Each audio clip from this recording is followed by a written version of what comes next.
If you listened to the news today, you would think that Keir Starmer had recognised Palestine. He has not. He has come nowhere near recognising Palestine. He is playing games with Palestine.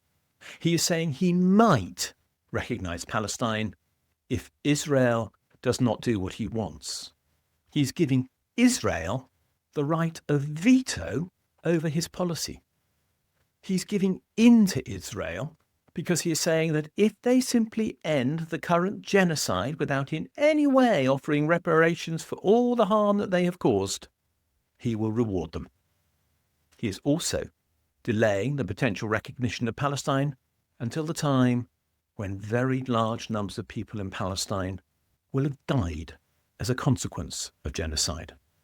And please, let me emphasize, nobody anywhere should be talking about famine in Gaza any more than anyone should have ever referred to famine in Ireland in the 1840s. The people in Gaza are subject to a genocide and not a famine, just as Ireland was subject to a genocide back then. Starvation might be the consequence in both cases, but the causes are fundamentally different. Starmer does not appear to be recognising that. Extraordinarily, he is even placing conditions on Palestinians as part of this game that he is playing, which appears, as ever, to be part of his utterly inappropriate Zionist policy. He is saying that he will recognise Palestine, and he is simultaneously saying that the Palestinian people do not have the right to choose whoever they so wish as their next government. He is ignoring the fact that in South Africa, after apartheid, the ANC moved from being a terrorist organisation and came out of prison to form the government under Nelson Mandela. And he's also ignoring the fact that in Northern Ireland, Sinn Féin moved from being a banned organisation to providing Martin McGuinness, an admitted terrorist, as Deputy First Minister. They were the people's choices, but Starmer will not recognise the right of the Palestinians to choose. He has said that Hamas must have no role in Palestine in the future, as a result, failing to recognise all the precedents from history. He has even said that there is no equivalence between Hamas and Israel, which is also completely untrue.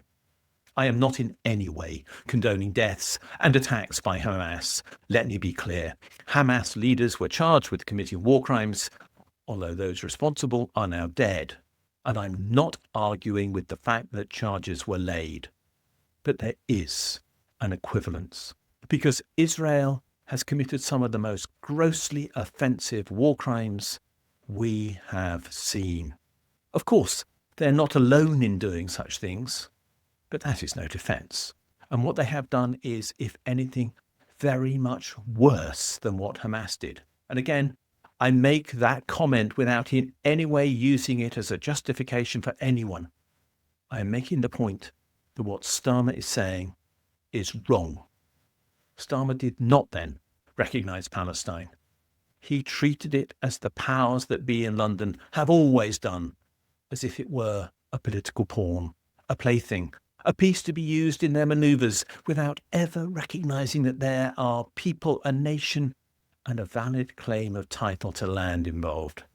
It is as if we, as a country, and most especially he, as well as his cabinet, have learned absolutely nothing.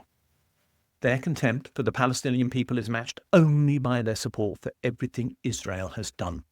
Remember that flights to support Israel by undertaking reconnaissance over Gaza only stopped 3 days ago. So what should Starmer have done? He should have unambiguously and without conditions attached recognised Palestine, as he told Labour MPs he would, and then reneged on his promise. He should have made clear that Israel is an invading force and is not undertaking self-defence. He should have made clear that Israel is committing war crimes. He should have called out genocide. He should have committed British troops to defending Palestine by literally sending them in as a part of what I would hope would be a multinational force with facilities and supplies for Gaza to relieve the victims of genocide. He should have said that the UK will enforce any demands from the International Court of Justice for arrests for suspected war crimes. He should have imposed sanctions on Israel until it surrenders those who are guilty of war crimes. He should have imposed sanctions on Israel until it ends its apartheid regime and withdraws from all the occupied territories, including all the settlements on the West Bank. And he should have said that he recognises Israel inside its pre-1967 borders. But he said none of those things. He failed the Palestinians. He failed us. But most especially, he gave a lifeline and a veto on his actions to those committing genocide, and as a result offered no help whatsoever to those who are dying as a consequence of it. And that was unforgivable, because this was not a plan for peace. This was an act that supports an ongoing aggressor, and that is something that literally cannot be forgiven. If you want to write to your MP about the issues that I've raised in this video, please do. There is a ChatGPT link to assist you in doing so using a transcript of this video, and those links can be found below. We've also posted a poll on this issue, although we are aware that the matters I've touched upon are contentious. You may want to express your views, and if so, I will be interested in hearing them.